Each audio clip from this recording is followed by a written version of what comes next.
నీకోసం ఎందుకింతగా పరితపిస్తున్నానో అర్థమే కావడం లేదు. అయినా నాకొక డౌట్. నీ అందాన్ని ఒక్కసారి చూస్తేనే నేను నా కోరికను ఆపుకోలేకపోతున్నాను. అలాంటిది నీ మీద సర్వ హక్కులు ఉన్న నీ భర్త త్రిదేవ్ నిన్ను ఇంతవరకు ముట్టుకోలేదంటే నాకు చాలా వింతగా ఉంది. అసలు త్రిదేవ్ మగాడా లేక ఏమైనా తేడాగాడా అని డౌట్ వస్తుంది. వాడు ఏదైతే నాకేంట్లే, నువ్వు నాకు దక్కపోతున్నావు. ఏంట్రా జాగ్, మరి ఇంత పిచ్చివాడి అయిపోయావు? ఫోటోను కూడా కాకుండా పేరును ముద్దు పెట్టుకున్నందుకే పరవశించిపోతున్నావు. మరి ఇంత పర్వర్టెడ్గా తయారయ్యేంట్రా? ఒక్కసారి నీ గొంతు వినాలనుంది డార్లింగ్.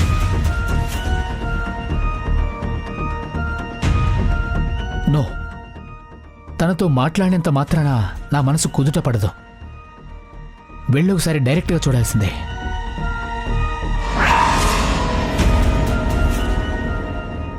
నా బంగారం ఎక్కడుందో తెలుసుకోకుండా వెళ్ళిపోతున్నానేంటి?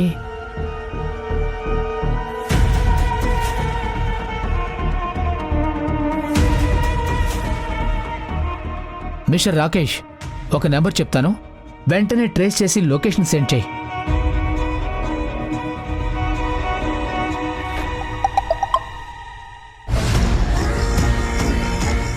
ఓ, డిపార్ట్మెంటల్ స్టోర్ దగ్గర ఉన్నావా?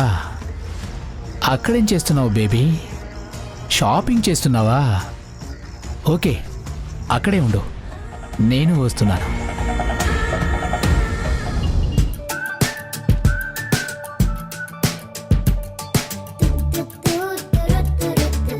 అత్తయ్య, నాకు కార్నెటో కావాలి.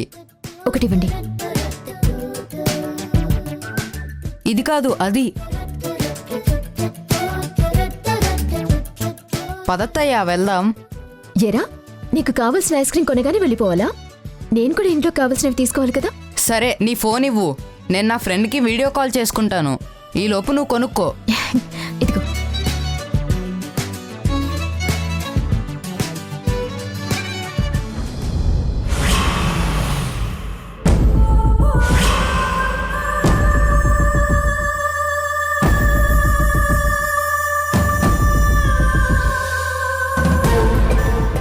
ఈ స్టోర్లోనే శ్రీవల్లి ఉంది, లోపలికి వెళ్ళి చూద్దాం.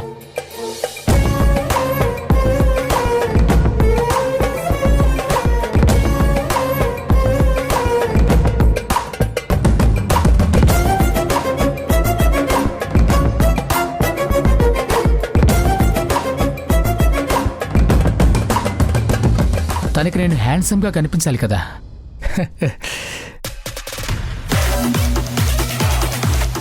హాయ్ శ్రీవల్లి గారు. ఏంటండి హాయ్ చెప్తే ఏం మాట్లాడట్లేదు? ఎవరండి మీరు? అదేంటండి అలా అన్నారు? మీరు నన్ను గుర్తుపట్టలేదా? నేను మీ హస్బెండ్ ఫ్రెండ్ జాక్ని. సారీ సార్, నేను మిమ్మల్ని ఇంతకు ముందు కలిసినట్టు కానీ మీరు నాకు పరిచయం ఉన్నట్టు కానీ నాకేం అనిపించట్లేదు. నేను మీ హస్బెండ్ త్రిదేవ్ ఫ్రెండ్ అండి. మొన్న మీ ఇంటికి కూడా వచ్చాను. అవునా? ఆ రోజు నేను మిమ్మల్ని అబ్జర్వ్ చేయలేదండి. గుర్తుపట్టినందుకు సారీ. దానికి సారీ ఎందుకండి? ఇంటికే వెళ్తున్నారు కదా, నేను డ్రాప్ చేస్తాను రండి. నేను మా ఇంటికి వెళ్ళట్లేదండి, మా అన్నయ్య వాళ్ళ ఇల్లు పక్కనే, అక్కడికి వెళ్తున్నాను. అవును, మా అత్తయ్య మాతో ఉంటుంది. మీరు ఏమనుకోనంటే మీకు ఒక విషయం చెప్తానండి. చెప్పండి. మీరు చాలా అందంగా ఉన్నారు. మీ విషయంలో మా త్రిదేవ్ గారి సెలక్షన్ సూపర్ అండి. కానీ వాడి విషయంలో మీ సెలక్షన్ రాంగ్ అండి. వాడు నా ఫ్రెండే అయినా ఉన్న విషయం మీకు చెప్పాలనిపించింది చెప్పాను. నా సెలక్షన్ రాంగ్ అని నాకు తెలుసండి.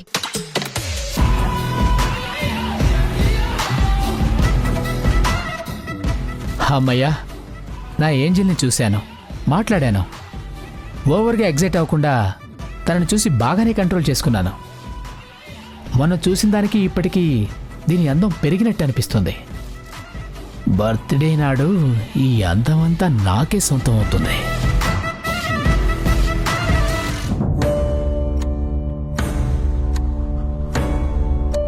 ఎంత చెప్పినా మా మాట నువ్వెందుకు అర్థం చేసుకోవట్లేదు శ్రీవల్లి?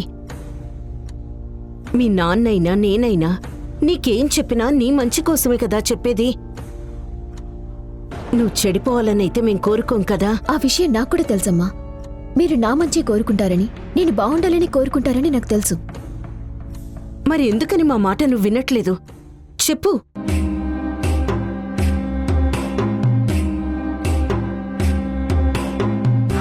ఆవేశంలో తీసుకునే నిర్ణయాలు మన జీవితాన్ని అస్తవ్యస్తం చేస్తాయి శ్రీవల్లి. తర్వాత ఎంత పశ్చాత్తాపడ్డా చేసిన తప్పుని సరిదిద్దుకోలేవమ్మా. కాబట్టి అవకాశం ఉన్నప్పుడే నువ్వు పంపించిన లాయర్ నోటీస్ వెనక్కి తీసుకో. లేదమ్మా, నేను వెనక్కి తీసుకోను. శ్రీవల్లి,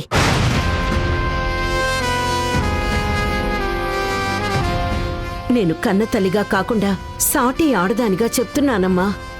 భర్త నుంచి విడిపోయిన ఆడవాళ్ళకి సమాజంలో విలువ ఉండదు.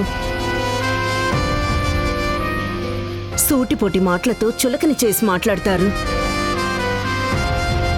దయచేసి నీ మనసు మార్చుకో. ఆనందంగా ఉన్న వాళ్ళని చూసి కుళ్ళుకుంటూ, కష్టాల్లో ఉన్న వాళ్ళని చూసి నవ్వుకునే ఈ సమాజం గురించి ఆలోచించి నా మనసు నేను మార్చుకోలేనమ్మా. ఏంటి నీ తలబిరుసు సమాధానాలు? అసలు అల్లుడు గారికి ఏం తక్కువని తనతో విడిపోవాలనుకుంటున్నావు చెప్పు.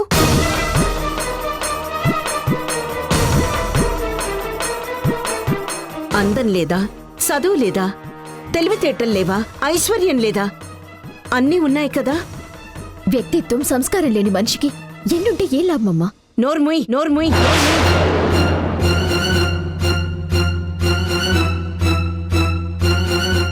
సంస్కారం లేనిది అతనికి కాదే, నీకు. అందుకే ఇంత మూర్ఖంగా మాట్లాడుతున్నావు. అతనికి వ్యక్తిత్వం ఉంది కాబట్టే నువ్వు డివోర్స్ నోటీస్ పంపాక కూడా తను నీ మీద కోపం తెచ్చుకోలేదు. తనకు తానే బాధపడుతున్నాడు. నిన్ను మాత్రం ఒక్క మాట కూడా అనలేదు. నిన్నే ప్రాణంగా ప్రేమిస్తూ నీ గురించే ఆలోచిస్తున్నాడు. అంత మంచి మనసున్న భర్తకి నువ్వు విడాకుల నోటీస్ ఎందుకు పంపావో మాకు అర్థం కావడం లేదు. మీరు నన్ను అర్థం చేసుకోవట్లేదు కాబట్టి నేను చేసేది కూడా మీకు అర్థం కావట్లేదు. మీ నాన్నగారు ఆల్రెడీ నీ మీద కోపంగా ఉన్నారు. ఇప్పుడు ఈ డివోర్స్ నోటీస్ పంపించాక ఆ కోపం ద్వేషంగా మారి నీ మీద విరక్తి పెంచుకున్నారు. ఇలా మాకిష్టం లేని పనులు చేసి మమ్మల్ని ఎందుకు అగౌరవపరుస్తావు? అమ్మా, తల్లిదండ్రులుగా నేను మిమ్మల్ని ఎప్పటికీ గౌరవిస్తాను. మీ గౌరవానికి ఎటువంటి భంగం కూడా కలగనివ్వను. నేను త్రిదేవి గురించి చెప్పిన మాటలు మీరు నమ్మట్లేదు. కల్పించుకుని చెప్పాను అంటున్నారు. కానీ అతను ఎలాంటి వాడో నాకు తెలుసు. అలాంటి వాడితో జీవితం పంచుకోవటానికి నా మనసు ఒప్పుకోదు. ఇది నా జీవితం కదమ్మా. మీరు నాతో జీవితాంతం కలిసి ఉండరు కదా. అందుకే నాకు నచ్చినట్టు నన్ను బతకనివ్వండి. డివోర్స్ విషయంలో నేను ఆల్రెడీ ఒక నిర్ణయం తీసుకున్నాను. నా నిర్ణయాన్ని ఇక నేను మార్చుకోను. అది ఫిక్స్, అది ఫిక్స్.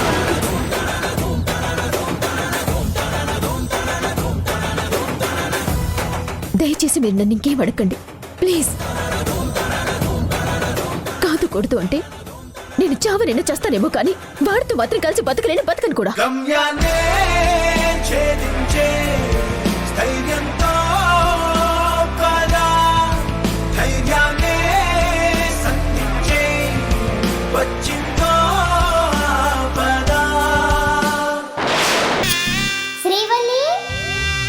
కారణం అంటూ ఏమీ లేదత్తయ్యా, నా చేతగానితనం అంతే.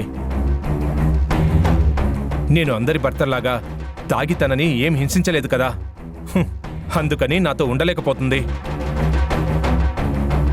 నన్ను కోర్టు బోన్లోకి లాగి అందరి ముందు భార్య మీద ఇష్టంతోనే తన మెడలో తాళి కట్టావా అని అడిగినా సైలెంట్గా ఊరుకున్నాను. అందుకనే నాతో కలిసి ఉండడం కష్టం అనుకుంటుంది. అనవసరంగా నా మీద నిందలు వేస్తూ నన్ను ఎంతగా అవమానించినా మౌనంగా భరించాను కదా.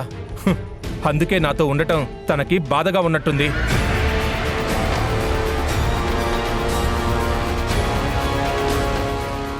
నా మీద అసూయతో నన్ను ఎన్ని మాటలన్నా, ఆవేశంతో ఎంత నోరు జారినా అన్నీ పడ్డాను, కానీ ఒక్క మాట కూడా అనలేదు. అందరి భర్తల్లా తన మీద చేయి చేసుకోలేదు. అందుకే నేను చేతకాని భర్తను అనుకొని నాతో ఉండకూడదు అనుకుంటుంది. ప్రతిసారి తను గతంలో ప్రేమించిన ఆ సుబ్బు పేరు పలుకుతూ నిద్రలో కూడా కలవరిస్తూ మాజీ ప్రియుడు ఎక్కడున్నాడో తెలుసుకోవాలని ప్రయత్నిస్తున్నా నేను అందరి మొగుళ్ళలాగా పెళ్ళయ్యాక పరాయి మగాడి గురించి ఆలోచించడం తప్పు అని నిలదీయటం కానీ తన చెంప పగలగొట్టడం కానీ చేయలేదు కదా. అందుకే నేను తనకి మొగుడుగా పనికిరానని విడాకులు తీసుకోవాలనుకుంటుంది. నేను ఇల్లరికం వచ్చాను కదా అని తను నన్ను తక్కువ చేసి మాట్లాడినా నేను తనకి ఎదురు సమాధానం చెప్పి తన పొగరు దించలేదు కదా. అందుకే తను అలా చేస్తుంది. ఇంకా నన్ను ఇలాంటివి ఎన్ని చెప్పమంటారత్తయ్యా? తన కోసం నా జాబ్ని, నా గౌరవాన్ని, నా ప్యాషన్ని అన్నీ వదిలేసుకొని ఇక్కడున్నాను. ఇంతకంటే కారణాలు ఇంకా ఏం చెప్పమంటారత్తయ్యా? ఏ ఆడదానికైనా మొదటిసారి తను మనసిచ్చిన మగాడిని మర్చిపోవడం కష్టం. అందుకే తాళి అనే బంధంతో ఒక్కటైన మొగుడి కంటే ప్రేమ బంధంతో దగ్గరైన ప్రియుడి కోసం డివోర్స్ ఇస్తోంది. ఇంతకంటే బలమైన కారణం ఇంకేముంటుంది అత్తయ్య గారు? అంతా అర్థమైంది బాబు. ఇక నువ్వేం చెప్పక్కర్లేదు. ఇందులో నీ తప్పేమీ లేదు. అంతా దాని కర్మ. వదిలే. నిన్ను కాదనుకొని వెళ్ళిపోయిన దాని గురించి ఆలోచించి నువ్వేం బాధపడుకో. భోంచెద్దు గాని రా బాబు. నాకు ఆకలి చచ్చిపోయింది అత్తయ్య.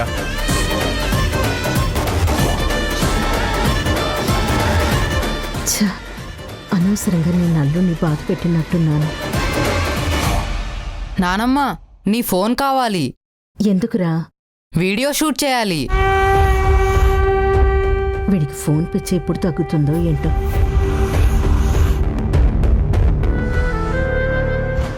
భగవంతుడా, తప్పు చేసిన త్రిదేవి ఎలాగైనా దొరికిపోయేలా చెయ్యి. లడ్డు మమ్మ నిర్దోషిగా విడుదలయ్యేలా చూడు సోము.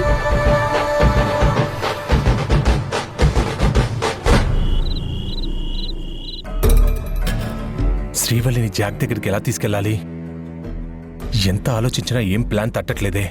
ఛ!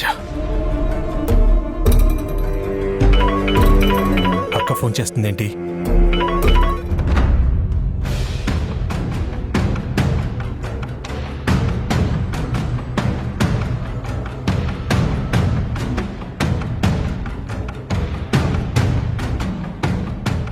హలో అక్క. ఎరా, ఏం చేస్తున్నావు? ఏం లేదక్క, ఏదో ఆలోచిస్తున్నాను. సరే, నాకు అర్జెంటుగా 10 లక్షలు కావాలరా. డబ్బులు పట్టుకునిరా. ఏంటక్క 10 లక్షలు నా జోబులో ఉన్నట్టు అలా పట్టుకొని రమ్మంటున్నావు? నా దగ్గర ప్రస్తుతం అంత డబ్బు లేదు. డబ్బు లేకపోవడం ఏంట్రా? నువ్వు కంపెనీకి ఎండీవి కదా. నువ్వు సైన్ చేస్తే ఎంత అమౌంట్ అయినా డ్రా చేసుకోవచ్చు. అక్క, మావయ్య నన్ను ఎండీని చేసి వారం రోజులు కూడా కాలేదు. అప్పుడే కంపెనీ అకౌంట్లోంచి డబ్బులు కావాలని నొక్కేస్తే కోదండరామయ్యకి డౌట్ వస్తుంది. మన టార్గెట్ వాళ్ళ ఆస్తి మొత్తం కొట్టేయడం కదా. దానికి పక్కా ప్లాన్ వేయాలి. అంతేకాని ఇలా చిన్న చిన్న అమౌంట్లు విత్డ్రా చేస్తే మొదట్లోనే మన మీద బ్యాడ్ ఇంప్రెషన్ పడిపోతుంది. కలిసొచ్చిన అదృష్టం దురదృష్టంగా మారిపోతుంది. ఇంకా ఎంతకాలమని ఓపిక పట్టాలరా? అయినా ఇప్పుడు నాకు కావాల్సింది వాళ్ళ ఆస్తి కాదు, కోదండరామయ్య కుటుంబం మొత్తం నాశనం కావడం. అదే నాకు ఇంపార్టెంట్. నేను కూడా అదే ప్లాన్లో ఉన్నానక్క. త్వరలో ఈ కుటుంబం మొత్తాన్ని నాశనం చేస్తాను. బావకి జరిగిన అన్యాయానికి ప్రతీకారం తీర్చుకుంటాను. కానీ కొన్ని రోజులు వెయిట్ చేయి. ఇప్పుడు నేను చాలా టెన్షన్లో ఉన్నాను.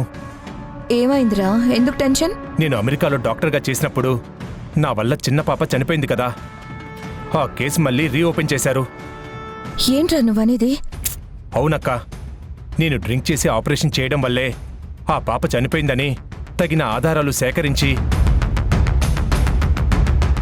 జాక్ అనే పోలీస్ ఆఫీసర్ ఇంటర్పోల్ సాయంతో నన్ను అరెస్ట్ చేయడానికి ఇక్కడికొచ్చాడు. నిజమా? అవునక్క, ఆ పోలీస్ ఆఫీసర్ కాళ్ళా వేళ్ళా పడి ప్రతిమలాడాను. వాడు చివరికి ఒక కండిషన్ మీద కేసు లేకుండా చేస్తా అన్నాడు. ఏంటా కండిషన్? వాడు శ్రీవల్లిని చూడగానే దాని మీద మనసు పడ్డాడు. దాన్ని వాడికి అప్పగిస్తే నా కేసు కొట్టేస్తా అన్నాడు. అది ఎలాగో నీకు ఉపయోగపడడం లేదు కదా, దాన్ని వాడికి అప్పచెప్పి కేసు నుండి తప్పించుకో. నేను కూడా అదే ఆలోచించానక్క. వాడి దగ్గరికి శ్రీవల్లిని తీసుకొస్తానని తనకి మాటిచ్చాను. త్వరలో శ్రీవల్లిని తీసుకెళ్లి వాడి దగ్గరికి చేర్చి నా మీద కేసు లేకుండా చేసుకుంటాను. త్వరలో ఏంటి, వెంటనే ఆ పని చేయలేవా? అది అంత ఈజీ ఏం కాదక్క. శ్రీవల్లి ఎలాంటిదో నీకు తెలుసు కదా.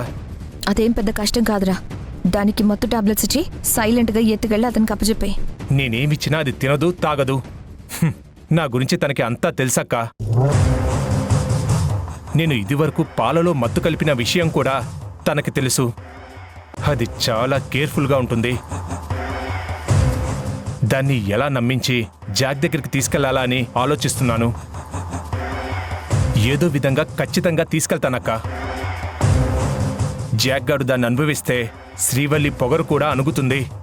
జరిగిన అత్యాచారం గురించి ఎవ్వరికీ చెప్పుకోలేక మనసులోనే కుల్లి కుల్లి చస్తుంది. దాన్ని అలాగే చేయాలరా. అలాగే వాళ్ళందరినీ రోడ్డు మీదకి లాగాలి. వాళ్ళని కష్టాలు అనుభవించేలా చేయాలి. కొంచెం కూడా వాళ్ళ మీద కనికరం చూపించకూడదు. అప్పుడే మీ బావ ఆత్మకు శాంతి కలుగుతుంది. అలాగే అక్క, నువ్వు చెప్పినట్టుగానే చేద్దాం. ఆ తర్వాత ఆస్తి మొత్తాన్ని అమ్ముకొని మనం అమెరికాకి వెళ్ళిపోవచ్చు. ముందు ఆ శ్రీవల్లి పని చూడు. All the best. అక్క, నీకు ఆవేశం తప్ప ఆలోచన ఎంత మాత్రమూ లేదు. అదే నాకు ప్లస్ అయింది. బావని ఆ లడ్డూగాడు కోదండరామయ్య కలిసి చంపారనగానే నువ్వు గుడ్డిగా నమ్మేశావు. నీ మొగుణ్ణి నేనే చంపానని తెలిస్తే ఎలా తట్టుకుంటావో, అసలు ఏమైపోతావో. నీకెప్పటికీ ఆ నిజం తెలియనివ్వను. ఆ లడ్డూగాడు నేను పొడిచిన కత్తిని కేశవ కడుపులోంచి తీసేటప్పటికీ కరెక్ట్గా అదే టైంలో కోదండరామయ్య చూడటం వల్ల నాకు అదృష్టం కలిసొచ్చింది. నేను ఎక్కువ కష్టపడకుండానే కోదండరామయ్య ఆ లడ్డూని జైలుకు పంపించాడు. దానివల్ల శ్రీవల్లికి కోదండరామయ్యకి మధ్య విభేదాలు సృష్టించాను. ఒకదాని తర్వాత ఒకటి అన్నీ కలిసొచ్చాయి. ఇక శ్రీవల్లిని కూడా జాక్ అప్పగిస్తే అన్ని ప్రాబ్లమ్స్ ఒకేసారి తీరిపోతాయి.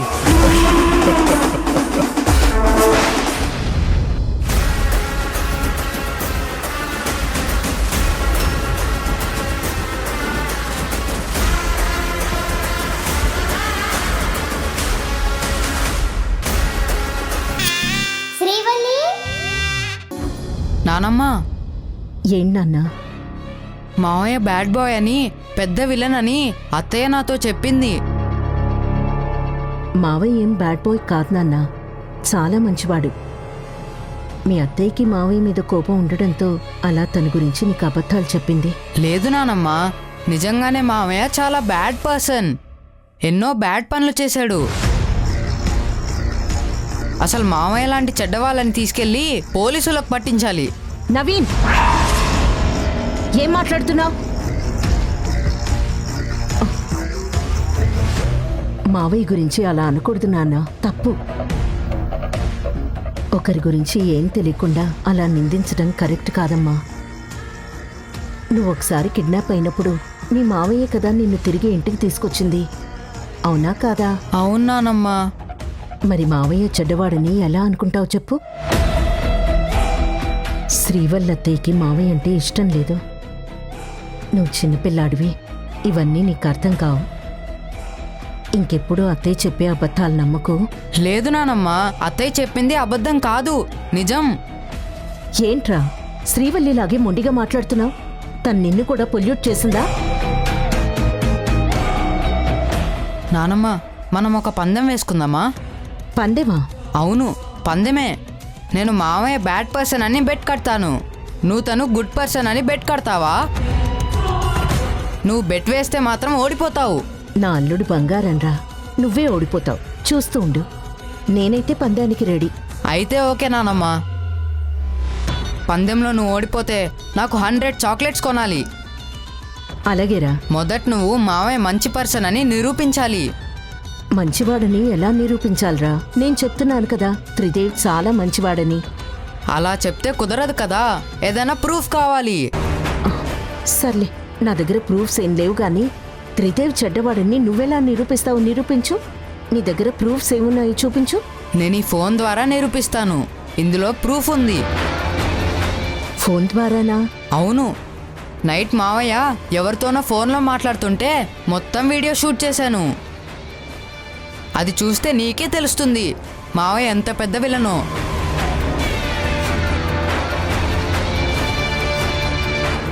ఇదిగో ఈ వీడియో చూడన్నానమ్మా. అక్క, నీకు ఆవేశం తప్ప ఆలోచన ఎంత మాత్రమూ లేదు. అదే నాకు ప్లస్ అయింది. బావని ఆ లడ్డూగాడు కోదండరామయ్య కలిసి చంపారనగానే నువ్వు గుడ్డిగా నమ్మేశావు. నీ మొగుణ్ణి నేనే చంపానని తెలిస్తే ఎలా తట్టుకుంటావో. దానివల్ల శ్రీవల్లికి కోదండరామయ్యకి మధ్య విభేదాలు సృష్టించాను. ఇక శ్రీవల్లిని కూడా జాక్ అప్పగిస్తే అన్ని ప్రాబ్లమ్స్ ఒకేసారి తీరిపోతాయి.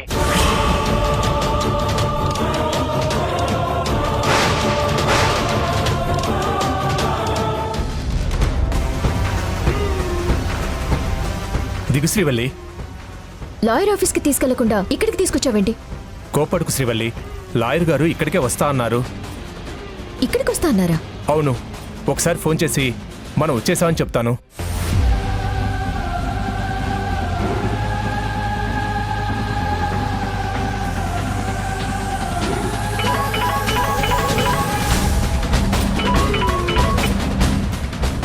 హలో త్రిదేవ్.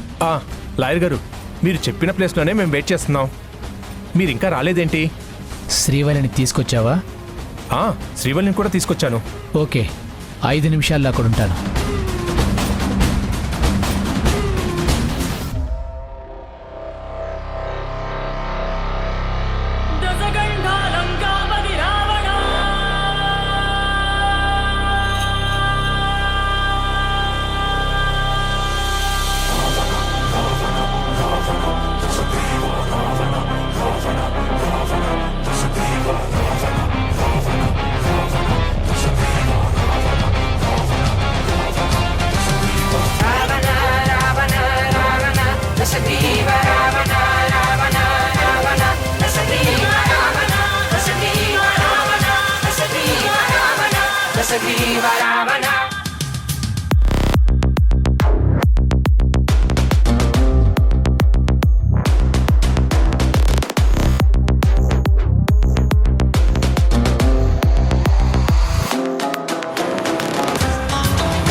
జాక్, వచ్చావా? శ్రీవల్లి, ఇతను నా బెస్ట్ ఫ్రెండ్ జాక్. ఇతను మన ఇంటికి కూడా వచ్చాడు. మొన్న బేకరీ దగ్గర కలిశాను కదా శ్రీవల్లి, గుర్తుపట్టలేదా?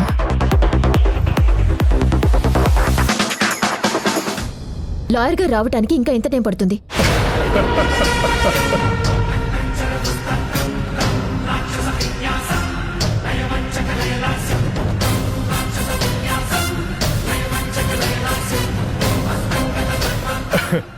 ప్రస్తుతానికి ఈయనే మన లాయర్.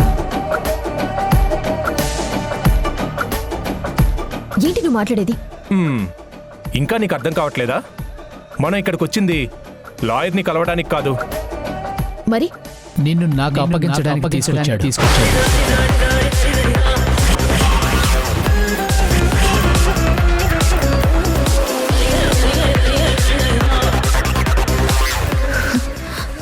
అంటే ఏంటి నీ ఉద్దేశం?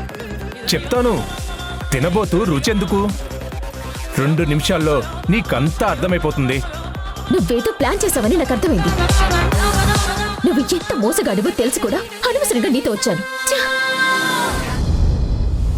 నువ్వెక్కడ రావోనని నేను చాలా టెన్షన్ పడ్డాను, కానీ వచ్చినందుకు థ్యాంక్స్. ఈ మోసగాడి వల్ల చివరిసారిగా నీకొక చెడు జరుగుతుంది, నీ వల్ల నాకొక మంచి జరుగుతుంది. ఆ చెడేంటో మంచేంటో అసలు ఏం జరుగుతుందనేది అర్థం కావట్లేదు కదా. చెప్తాను విను. అమెరికా హాస్పిటల్లో నా వల్ల చనిపోయిన పాప కేసు మళ్ళీ రీఓపెన్ చేసి ఇన్వెస్టిగేట్ చేసి పాప చావుకి నేనే కారణమని ఎవిడెన్సెస్ కూడా సంపాదించారు. ఆ కేసుకి ఇన్ఛార్జ్ ఈయనే. నేనే ఇంటర్పోల్ ఆఫీసర్ జాక్ని. ఈయన నన్ను అరెస్ట్ చేసి అబ్రాడ్ తీసుకెళ్ళడానికి వచ్చిన సిఓపి. మరి నేను ఇంకా ఎందుకు అరెస్ట్ చేయలేదు? చేద్దామని ఇంటి వరకు వచ్చాడు. కానీ నేను రిక్వెస్ట్ చేసి నన్ను ఈ కేసు నుంచి బయటపడేయమని అడిగాను.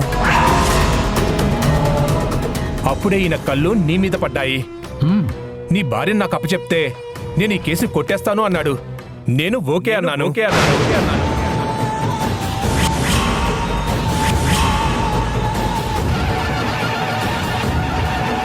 నువ్వు నన్ను కనీసం టచ్ కూడా చేయనివ్వడం లేదు. కనీసం జాక్కైనా ఉపయోగపడితే నాకంతకంటే సంతోషం ఏముంటుంది చెప్పు? రేయ్, నువ్వు అసలు మొగుడువా, బ్రోకర్వా, బ్రోకర్వా, బ్రోకర్వా? నువ్వు నీచుడివని తెలుసు కానీ మరి ఇంతగా దిగజారిపోయి నికృష్టుడివని తెలీదు.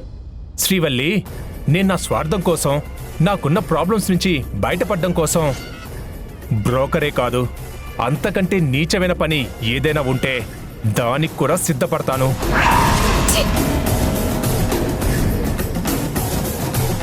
ఇప్పుడు నువ్వు జాక్ కస్టడీలో ఉన్నావు.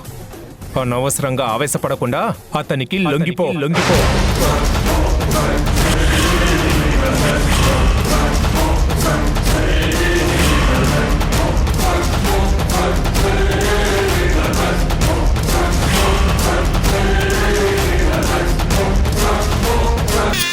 శ్రీవల్లి,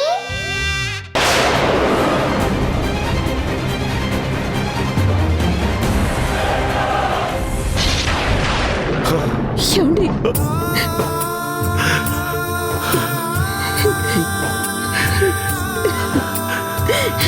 మనం చేసింది తప్పు కాదు సీత, నేరం.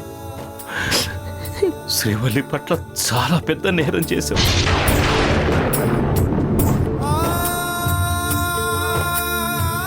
నా కూతుర్ని క్షమాపణ అడిగే అర్హత కూడా నాకు లేదు సీత. లడ్డు హంతకుడు కాదని మీరు కళ్ళతో చూసింది నిజమని అనిపించిన మనసుతో ఆలోచించమని చెప్పిందండి శ్రీవల్లి. మీరు తన మాట విన్నారా? వినలేదు. వినకపోగా తను మీకు వ్యతిరేకంగా ప్రవర్తిస్తోందని తన మీదే కోపం తెచ్చుకున్నారు. అవును సీత, శ్రీవల్లి చేస్తున్న పని కరెక్ట్ అని తెలియక తనను అపార్థం చేసుకున్నాను. నాతో మాట్లాడొద్దని చెప్పి ఏ తండ్రి వేయని శిక్ష వేశాను. కంపెనీ బాధ్యతలన్నీ తన నుంచి తీసుకొని ఆ దుర్మార్గుడికి అప్పగించి అవమానించాను. నాన్న, కేశవన్నయ్యను చంపింది త్రిదేవ్ అని చెప్పినా, తనని కిడ్నాప్ చేసి బాధ పెట్టాడని చెప్పినా నేను నమ్మలేదు.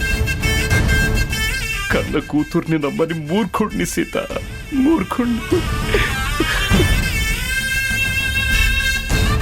ఈ తండ్రి ప్రేమ ద్వేషంగా మారినందుకు నా బిడ్డ ఎంత తల్లడిల్లిపోయిందో. నేను చేసిన పనులన్నీ తలుచుకుంటే నా మీద నాకే పట్టరాని కోపం వస్తోంది, అసహ్యం వేస్తోంది సీత.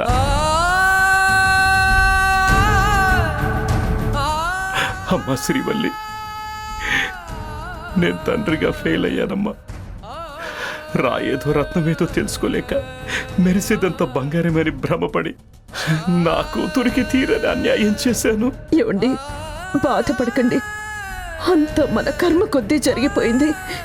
ఏమండి, ఇప్పుడు ముందు మనం శ్రీవల్లిని కాపాడుకోవాలి. వాడు అమ్మాయిని తీసుకుని ఎవడో ఒక రావణాసురుడికి అప్పచెప్పడానికి వెళ్ళాడు. తనిప్పుడు ఎక్కడ ఉందో తెలుసుకోవాలి. అవును మావయ్య, శ్రీవల్లి ఎక్కడుందో, త్రిదేవ్ తనని ఎక్కడికి తీసుకెళ్లాడో త్వరగా కనిపెట్టాలి. అలాగేనమ్మా, మీరేం కంగారు పడకండి. శ్రీవల్లికి నేనేమి జరగనివ్వను. తనని ఎలాగైనా నేను కాపాడతాను. నా కూతుర్ని ఇబ్బందులు పెట్టిన త్రిదేవ్ గారిని మాత్రం అస్సలు వదిలిపెట్టను. వాణ్ణి నా చేతులతో నేనే చంపేస్తాను. చంపడం అంటే మామూలుగా కాదు, నరకం చూపించి మరీ చంపుతాను. ముందు శ్రీవల్లిని వెతుకుదాం పదండి. అలాగే కమిషనర్ గారు కూడా ఈ విషయం ఫోన్ చేసి చెప్పాలి. రమ్మా. పదండి.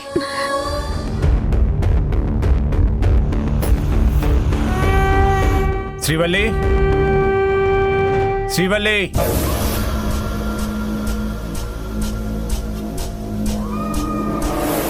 ఛా, ఇంతలోనే ఎక్కడికి పోయింది? శ్రీవల్లి, నిన్ను ఆ జాగ్గార్తో కలిసి అమ్మా నాన్న ఆట ఆడుకోమని చెప్తే నువ్వేంటి దొంగ పోలీస్ ఆట ఆడుతున్నావు? దా బయటకు వచ్చాయి. నువ్వు ఇక్కడే ఎక్కడో ఉన్నావని తెలుసు. బయటికి రా శ్రీవల్లి.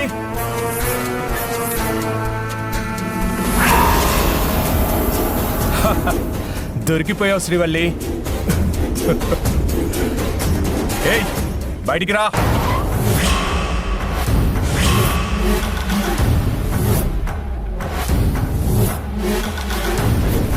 పద రా. కట్టుకున్న భార్యని వెతికి పట్టుకుని మరి వేరే వాడికి అప్పచెప్పాలని చూస్తున్నావు. నీకు అసలు సిగ్గుందా? లేదు. అయినా నీకు ఎన్నిసార్లు చెప్పాలి? నాకు నా లైఫ్, నా టార్గెట్స్, నన్ను నేను కాపాడుకోవడం ఇదే ముఖ్యం. మిగతావేవి నేను పట్టించుకోను. నేను చేసిన వెధవ పనులన్నీ సహించావు, దీన్ని కూడా సహించు. నిన్ను ఉపయోగించుకొని కేసులో నుంచి బయటపడదామనుకుంటే దానికి నువ్వు కోఆపరేట్ చేయొచ్చు కదా. జాగ్గాడి కోరిక తీరాక నాకు విడాకులిచ్చి నీ దారి నన్ను వెళ్ళిపో. ఎవరొద్దన్నారు? నాకేం ప్రాబ్లం లేదు. అసలు ఎలా మాట్లాడుతున్నావురా ఇలాంటి మాటలు? నిన్ను పసుపు అని పిలిస్తే అవి కూడా ఫీల్ అవుతాయిరా. ఏయ్ నా మాట వినకపోతే కూడా నేను ఫీల్ అవుతాను. పశువులు ఫీల్ అయితే ప్రాణాలు తీసేస్తాయి. కాబట్టి పదా. శ్రీవల్లి వదిలేయ్. శ్రీవల్లి నిన్ను చంపేస్తా. శ్రీవల్లి వదలవే. నన్ను చంపటం కాదురా, నేను నిన్ను చంపేస్తాను. వదిలేయ్.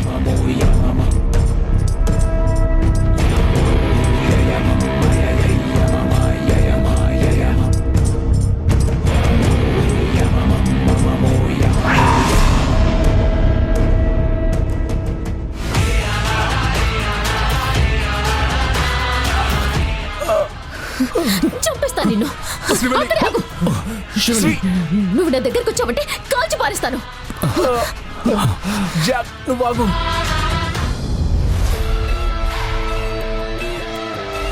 శ్రీవల్లి శ్రీవల్లి నన్నేం చేయొద్దు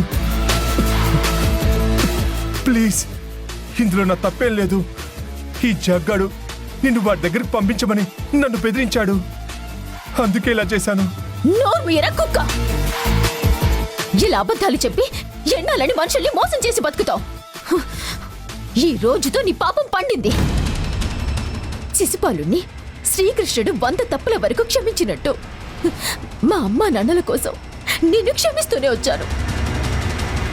కానీ ఈ రోజు నీ ప్రాణం తీసి నీ పాపాలకి ముగింపు పలుకుతాను. శ్రీవల్లి ఎంతైనా నీ మెళ్ళో తాలి కట్టిన భర్తని నన్ను చంపొద్దు ప్లీజ్. శ్రీవల్లి నన్ను వదిలే. శ్రీవల్లి తాళి కట్టిన భర్తవా?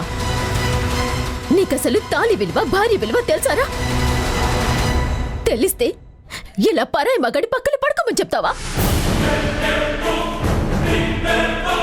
నువ్వు మగాడిగా కాదు కదా, మనిషిలా బతకడానికి కూడా అర్హత లేని వాడివి నువ్వు.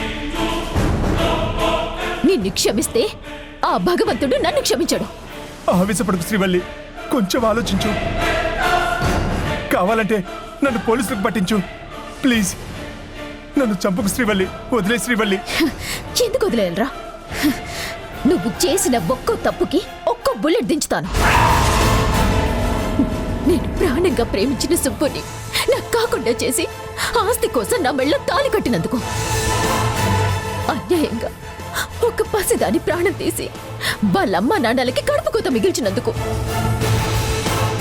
ఆఫీస్లో 20 కోట్లు ఫ్రాడ్ చేసి ఆ దొంగతనం నా అన్నయ్య వీధికి నెట్టడమే కాకుండా నా మేనల్లుని కిడ్నాప్ చేసి మా అన్న వదిలి బాధ పెట్టినందుకు, మా అమ్మకి హార్ట్ ప్రాబ్లం రావటానికి డ్రగ్స్ ఇచ్చి ఆవిడ కోలుకోకుండా యాంటీ మెడిసిన్ ఇచ్చినందుకు, కేశవన్నయ్యని చంపి ఆ నేరం నా మేనమామ లడ్డు మీదకి నెట్టినందుకు, ఒక్కో తప్పుకి ఒక్కో బుల్లెట్ ని బాడీలో దించుతాను. వద్దు శ్రీవల్లి. రై, పురాణాల్లో చెప్పినట్టు అప్పటి ఆడవాళ్ళకున్నంత గొప్ప సహనం నాకు లేదురా. భానుమతి దుర్యోధనుణ్ణి, మండోదరి రావణాసురుణ్ణి భరించుండొచ్చు, కానీ నేను ఈ కాలం అమ్మాయిని. ఆడదాని శీలానికి విలువివ్వని నీలాంటి రాక్షసుని శిక్షించే తీరుతాను. శ్రీవల్లి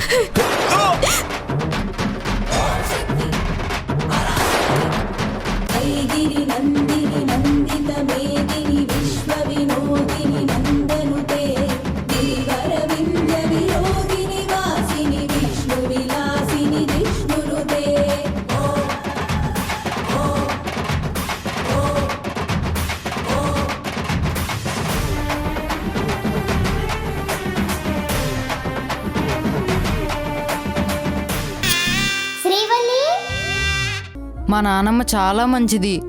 తనకేం కాకుండా చూడు. తనకు కావాల్సిన బ్లడ్ దొరికేలా చూడు స్వామి. రంగనాథం గారు, మన వర్కర్స్లో ఏబీ నెగిటివ్ గ్రూప్ ఎవరికైనా ఉందేమో ఒకసారి ఎంక్వైరీ చేయండి. ఆ బ్లడ్ గ్రూప్ ఉన్న వాళ్ళు ఎవరైనా దొరికితే వెంటనే నాకు కాల్ చేయండి. అలాగే మీకు తెలిసిన వాళ్ళందరినీ ఎంక్వైరీ చేయండి. టైం లేదండి, ప్లీజ్.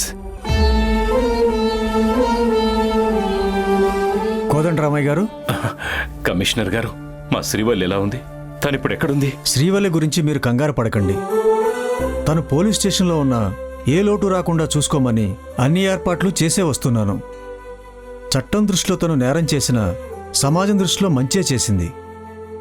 త్రిదేవ్ లాంటి క్రిమినల్స్ని చంపినందుకు శ్రీవల్లి నేను అభినందిస్తున్నాను. కమిషనర్ గారు, అవును సార్, శ్రీవల్లి గురించి మీకు పూర్తిగా తెలీదు. అలాంటి కూతుర్ని కన్నా మీరు ఎంతో అదృష్టవంతులు. ఒక విధంగా చెప్పాలంటే తను మీకు కూతురు కాదు, కొడుకు లాంటిది. పెళ్ళైన దగ్గర నుండి ఈ రోజు వరకు ఎన్నో విషయాలు మీకు తెలిస్తే మీరు బాధపడతారని మీకు చెప్పకుండా దాచిపెట్టి ఆ బాధలన్నీ తనే భరించింది. ఆ రోజు శ్రీవల్లిని కిడ్నాప్ చేసిన వాళ్లలో ముఖ్య నిందితుడు మీ అల్లుడే. మీరు పోలీస్ స్టేషన్కి రాకముందే శ్రీవల్లి నా దగ్గరకొచ్చి ఈ విషయం మా నాన్నగారికి తెలియనివ్వకండి, ఆయనకి తెలిస్తే తట్టుకోలేడని రిక్వెస్ట్ చేసింది. మా నాన్న త్రిదేవుని అల్లుడుగా కాకుండా ఒక కొడుకులా భావిస్తున్నాడు. ఈ టైంలో త్రిదేవ్ ఇంత నీచుడని తెలిస్తే నా జీవితం నాశనం అయిపోతుందని ఆయన కుమిలిపోతాడు. టైం వచ్చినప్పుడు నేనే ఆయనకి చెప్తాను, మీరు మాత్రం ఆ విషయం చెప్పొద్దని నన్ను బ్రతిమాలింది సార్. శ్రీవల్లిని కిడ్నాప్ చేశాక త్రిదేవుని తిట్టి నేను వార్నింగ్ ఇచ్చి వదిలేశాను. అయినా వాళ్ళలో మార్పు రాలేదు. తర్వాత కూడా శ్రీవల్లి పట్ల ఇంత దారుణానికి పాల్పడ్డాడని తెలుసుకుని నేను చాలా ఫీల్ అయ్యాను. అసలు ఆ రోజు నేను త్రిదేవుని అరెస్ట్ చేయకుండా వదిలిపెట్టి చాలా తప్పు చేశానని అనిపించింది.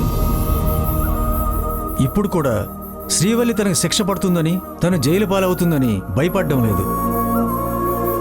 ఓ తండ్రిగా మీరు తనని అర్థం చేసుకోలేదని బాధపడుతుంది.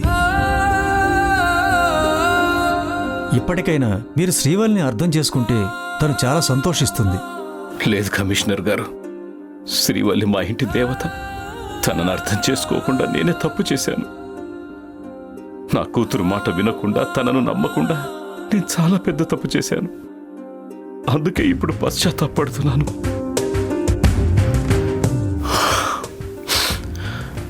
ముందు నేను నా కూతుర్ని కాపాడుకోవాలి. తనకి శిక్ష పడినివ్వను, ఎలాగైనా కాపాడుకుంటాను. అయినా తను చేసింది మంచి పనని మీరే అంటున్నారుగా. ఒక ఆడపిల్ల తనను తాను రక్షించుకునే ప్రయత్నంలో ఆ రాక్షసుని చంపేసింది. అది మర్డర్ కాదు కమిషనర్ గారు, సెల్ఫ్ డిఫెన్స్. ఎన్ని కోట్లు ఖర్చైనా పర్వాలేదు, నా ఆస్తి మొత్తం పోయినా సరే నా కూతుర్ని నేను కాపాడుకుంటాను. ముందు నేను అర్జెంటుగా నా కూతుర్ని చూడాలి. తనను అర్థం చేసుకోనందుకు మనస్ఫూర్తిగా క్షమాపణ కోరుకుంటాను. మీరు ఎప్పుడు శ్రీవల్లిని చూడాలనుకుంటే అప్పుడు వెళ్ళి చూడొచ్చు. నేను ఆల్రెడీ స్టేషన్కి ఇన్ఫార్మ్ చేశాను. Thank you so much. ఇంకో విషయం కమిషనర్ గారు, చెప్పండి. లడ్డు హత్య చేశాడని సాక్ష్యం చెప్పింది నేనే, కానీ త్రిదేవి హత్య చేశాడని ఫోన్లో సాక్ష్యం చెబుతోంది. వాడంతటా వాడే స్వయంగా హత్య చేశాడని ఒప్పుకున్నాడు. నా పొరపాటు వల్ల ఒక అమాయకుడు జైల్లో శిక్ష అనుభవిస్తున్నాడు. దయచేసి ఈ సాక్ష్యంతో లడ్డూని నిర్దోషాన్ని నిరూపించండి. తనను ఎలాగైనా బయటకు వచ్చేలా చేయండి ప్లీజ్ సార్. ఈ విషయం నాకు వదిలేండి. లడ్డూకి న్యాయం జరిగేలా నేను చూస్తాను. Thank you sir. ఇక నేను వెళ్తాను.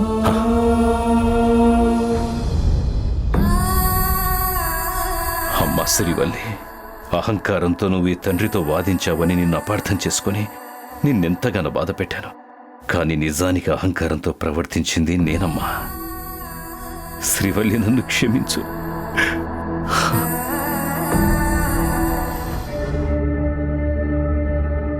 మార్చురీ ఎక్కడండి?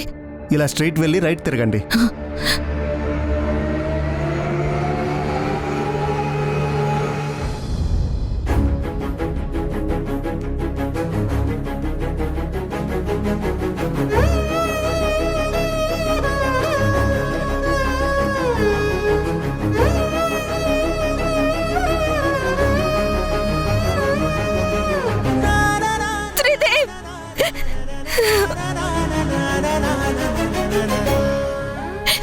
తమ్ముడు, తమ్ముడు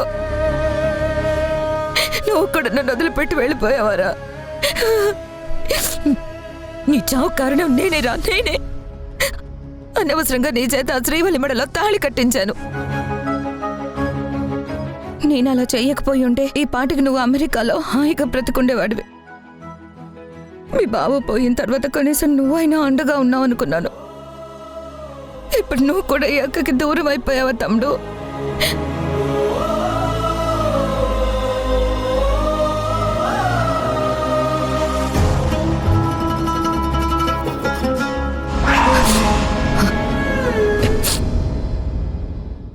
నిన్ను చంపిన శ్రీవల్లిని నేను వదలను. శ్రీవల్లినే కాదు, ఆ కుటుంబంలో ఎవరిని వదిలిపెట్టను. ఆ కుటుంబంలోని వాళ్ళు మన మీద ఎందుకు కక్ష కట్టారో తెలియట్లేదు. మొదట నా కేశవుని నాకు దూరం చేశారు. కనీసం నువ్వన్నా నాకు తోడుగా ఉంటావు అనుకుంటే ఇప్పుడు నిన్ను కూడా నాకు దూరం చేసేశారు.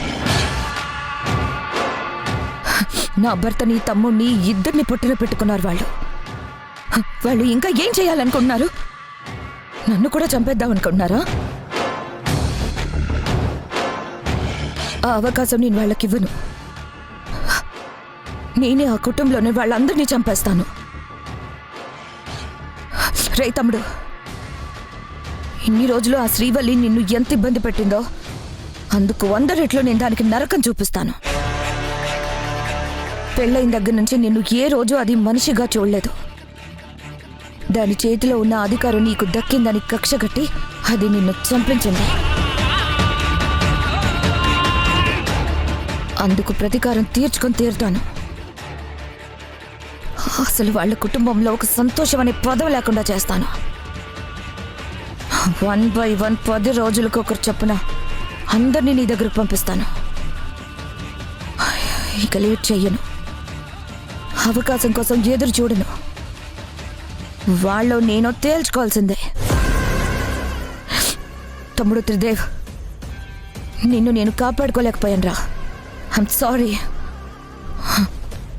కానీ నేను నీ డెడ్ బాడీ మీద ప్రమాణం చేసి చెప్తున్నాను, ఆ కుటుంబంలో ఉన్న వాళ్ళందరినీ చిన్న పెద్ద అనే తేడా లేకుండా సర్వనాశనం చేస్తాను. ఇదే నా ప్రతిజ్ఞ.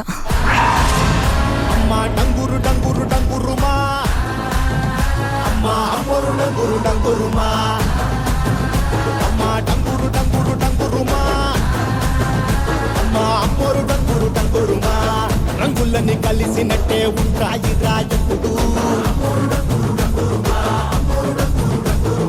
ఎవడి రంగు ఏమిటంటే ఎవడు చెప్పగలడు.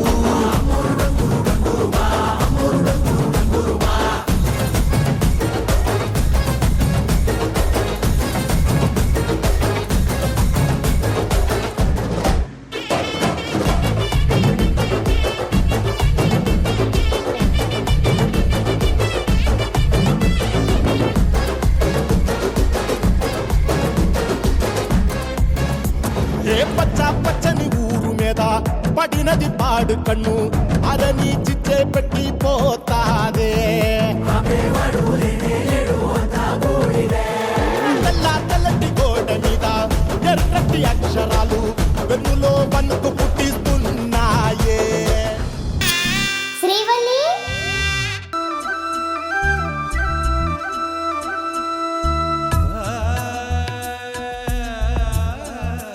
అమ్మా శ్రీవల్లి, నన్ను క్షమించం. నాన్నా, ఏంటి మీరు చేస్తున్న పని?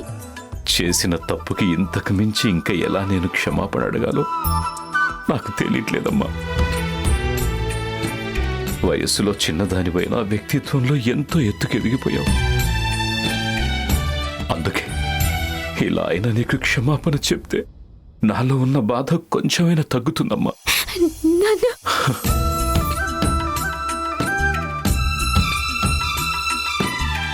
ఎన్నెన్నో ఆశలతో పెంచానమ్మ గుండెల్లో, నువ్వే నా కలలన్నీ పెంచలేని కన్నుల్లో. నా తల్లివి నువ్వో, నీ తండ్రిని నేను, ఎవరినెవరు లాలిస్తున్నారో.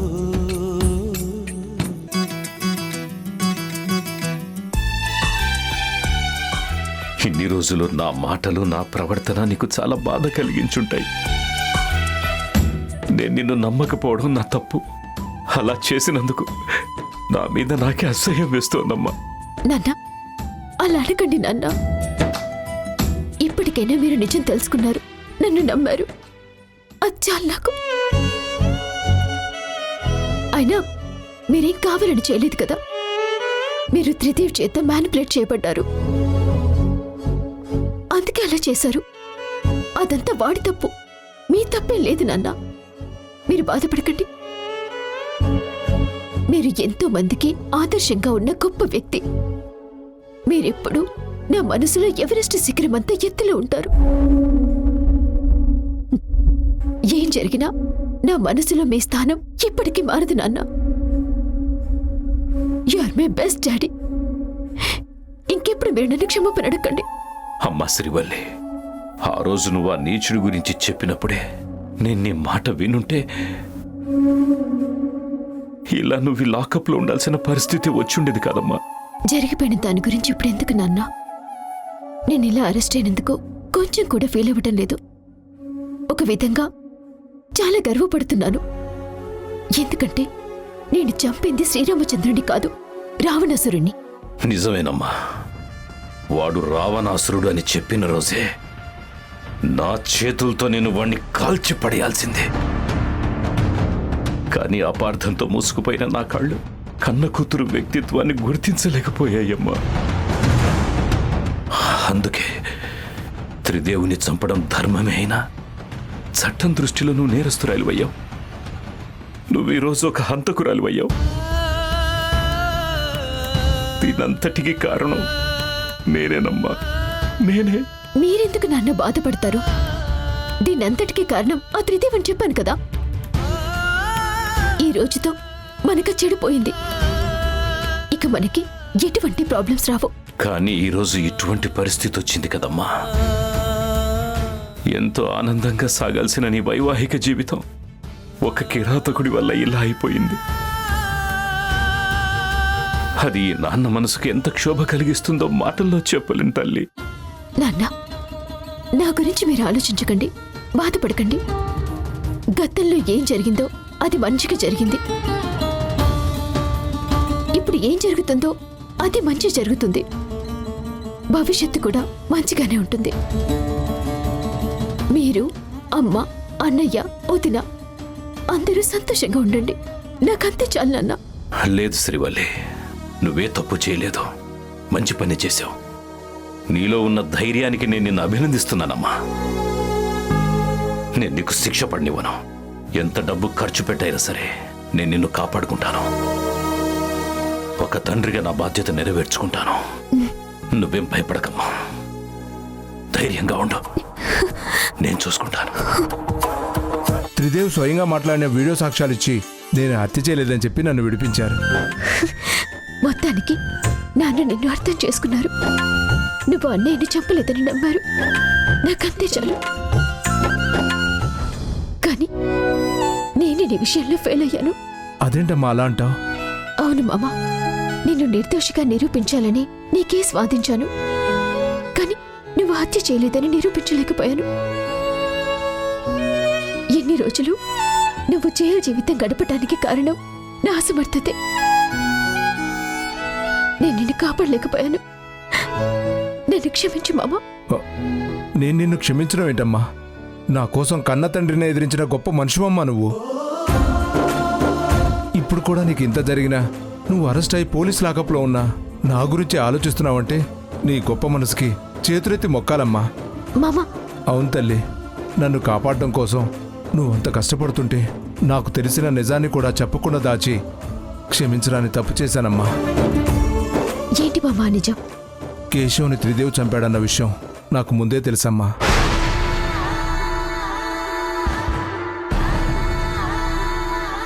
ఏమిటన్నావు మామా? నీకు ఆ విషయం ముందే తెలుసా? అవునమ్మా, తెలుసు. ఎలా తెలుసా? నేను ఆ రోజు కేశవ్ కడుపులోంచి కత్తి తీసే టైంలో త్రిదేవ్ పారిపోవడం నా కళ్ళారా చూశాను. మరి ఆ విషయం మీరు పోలీసులకు ఎందుకు చెప్పలేదు? నేను కోర్టులోని కేసు వాదిస్తున్నప్పుడు కూడా ఎన్నోసార్లు అడిగాను, ఎప్పుడు చెప్పలేదు. ఎందుకు చెప్తే నిన్ను నన్ను చంపుతానని ఆ త్రిదేవి ఏమైనా బెదిరించాడా? ఏంటి మామ మాట్లాడవు? సమాధానం చెప్పు. ఇప్పుడు ఆ దుర్మార్గుడు బతికలేడు, ఎవరిని ఏమీ చేయలేడు. వాడు నన్ను బెదిరించలేదమ్మా. నేను నీ జీవితం గురించి, బావ పరువు మర్యాదల గురించి ఆలోచించి ఆ నిజాన్ని నాలోనే దాచుకొని సైలెంట్గా ఉండిపోయాను. త్రిదేవిని తంగచ్చి బావ వాళ్ళు అల్లుళ్ళా కాకుండా సొంత కొడుకులా చూసుకున్నారు. అతన్ని ఎక్కువగా నమ్మారు. తను ఎంత దుర్మార్గుడైనా ఏదో ఒక రోజు మారతాడు, నీకు మంచి భర్తగా ఉంటాడేమో అన్న ఆలోచన నా మనసులో ఎక్కడో ఓ చోటు ఉంది. నేను నిజం చెప్తే త్రిదేవ్ జైలుకు వెళ్తాడు. అప్పుడు అందరూ త్రిదేవ్ జైలుకు వెళ్ళాడని అనరు, కోదండ రామయ్య గారి అల్లుడు జైలుకు వెళ్ళాడంటారు. ఆ మచ్చ బావ మీద పడకూడదనుకున్నాను, అందుకే నేను నోరు విప్పలేదు. అదే టైంలో హత్య కూడా నేనే చేశానని బావ కూడా గట్టిగా నమ్మాడు. కాబట్టి ఈ హత్య నేను చేయలేదని చెప్పానే తప్ప త్రిదేవ్ గురించి నిజం చెప్పలేదు. ఎంత పనిచేసావు మామ. వాడి రాక్షస రూపం అమ్మా నాన్నలకి తెలియదు సరే, నీకు తెలుసు కదా. వాడసలు ఎలా మారుతాడు అనుకున్నావు? నేను వాడితో కలిసి బతుకుతానని ఎలా ఆశపడ్డావు?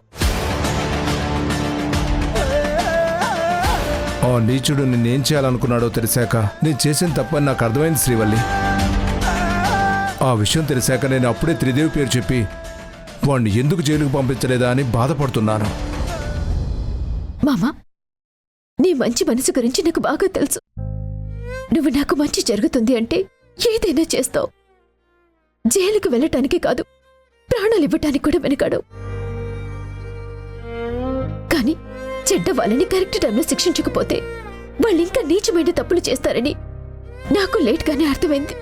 నిజమేనమ్మా, కానీ నా మేనకోడలు భర్తతో విడిపోకూడదని, బావ నమ్మకం ఓడిపోకూడదని ఆ రోజు ఇంత భయంకరమైన నిజాన్ని నాలోనే సమాధి చేశాను.